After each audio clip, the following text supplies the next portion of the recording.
haven't done a cello video in a long time, and I've gotten several requests on how to produce a powerful sound with the cello.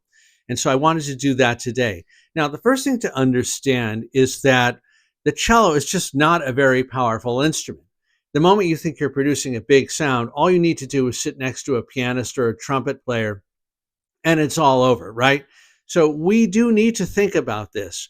There are a lot of strengths we have with playing the cello, but making a huge sound is not one of them. The first thing we have to understand is that although there are many things that affect the volume or the power of your sound, there are three main things you need to know if you don't know already.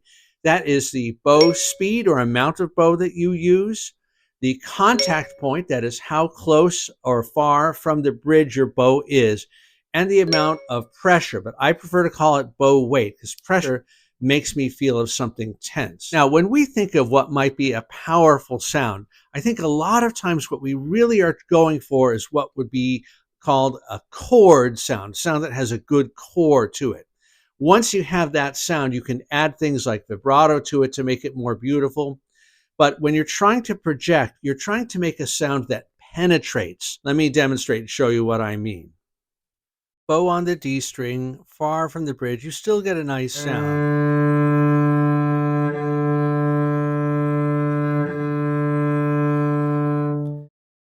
I'm closer to the bridge, putting a little more weight into the bow, and you get much more core.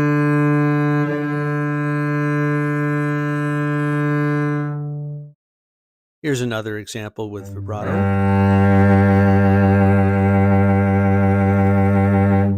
And without playing close to the bridge.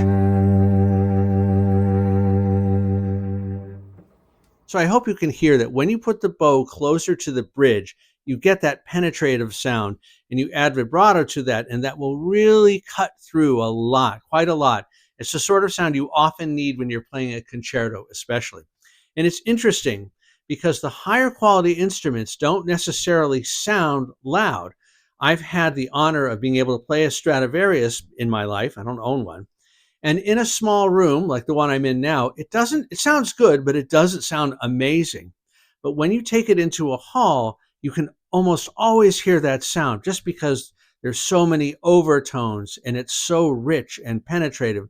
So that's what you're looking for. You're not looking for necessarily a loud sound. Change your mindset to think of getting close to that bridge when you want that sound. Because remember, sometimes you want a light, airy, soft, velvety sound in some works. But when you're looking for what you think is a loud sound, often what you really want is a penetrative sound. Thanks so much for joining me today. Don't forget to like and subscribe.